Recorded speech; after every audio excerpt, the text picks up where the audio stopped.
Bismillahirrahmanirrahim. Assalamualaikum warahmatullahi wabarakatuh. Saya Rangga Cahya Pradana akan menjelaskan tentang analisis pendapatan ekonomi 4 sektor. Perekonomian terbuka atau perekonomian 4 sektor merupakan suatu negara yang mempunyai hubungan ekonomi dengan negara-negara lain. Dalam perekonomian terbuka, bagian produksi dalam negeri diekspor atau dijual ke luar negeri, dan di samping itu terdapat pula barang di negara yang diimpor ke negara-negara lain. Perekonomian terbuka juga sebagai ekonomi 4 sektor, yaitu suatu ekonomi yang dibedakan kepada 4 sektor, yaitu yang pertama, rumah tangga. Pada awalnya, rumah tangga menjual SDM yang dimiliki kepada perusahaan, dan interaksi antara rumah tangga dan perusahaan ditemukan pada pasar tenaga kerja. Kemudian, perusahaan merupakan gabungan unit kegiatan yang menghasilkan produk, barang, dan jasa. Yang ketiga, pemerintah bertindak sebagai pembuat dan pengatur kebijakan masyarakat dan bisnis. Dan yang keempat, sektor luar negeri. Negara-negara lain dunia internasional menyediakan barang dan jasa untuk kepentingan rumah tangga yang dilakukan pada pasar luar negeri. Pasar negeri masuk ke dalam pasar barang dalam negeri, sehingga produk yang dihasilkan dapat dibeli oleh rumah tangga. Kemudian mekanisme perekonomian 4 sektor disebut dengan kegiatan ekonomi 4 sektor karena kegiatan ini tidak hanya melibatkan pelaku-pelaku ekonomi di dalam negeri, tapi juga masyarakat ekonomi di luar negeri. Dalam diagram circular flow, terdapat pasar-pasar yang mempengaruhi kegiatan ekonomi.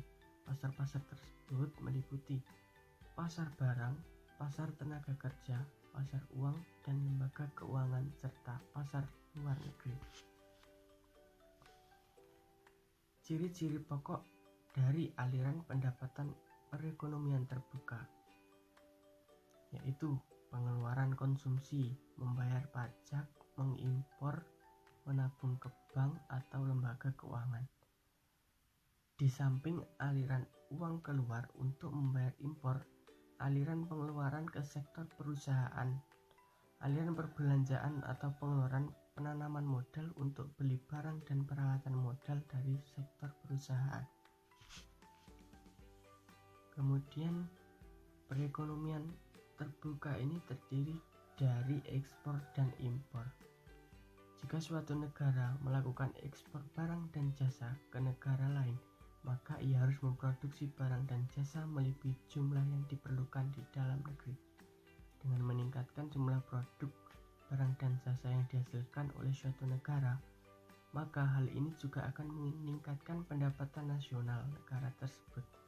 Karena ekspor merupakan salah satu jenis pengeluaran agregat, atau dalam bahasa Inggrisnya aggregate expenditure, sehingga dapat mempengaruhi tingkat pendapatan nasional yang akan dicapai oleh suatu negara.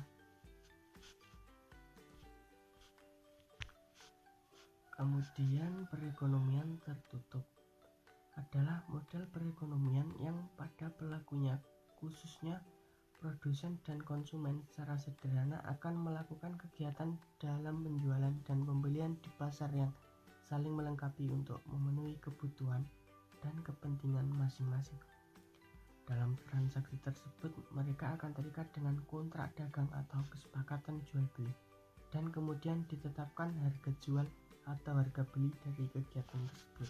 Jadi kesimpulannya, setelah kita membahas tentang perekonomian 4 sektor dan membandingkan dengan sistem perekonomian lainnya, dapat disimpulkan bahwa untuk dapat meningkatkan pendapatan nasional yang besar dalam sebuah negara haruslah menggunakan sistem perekonomian 4 sektor.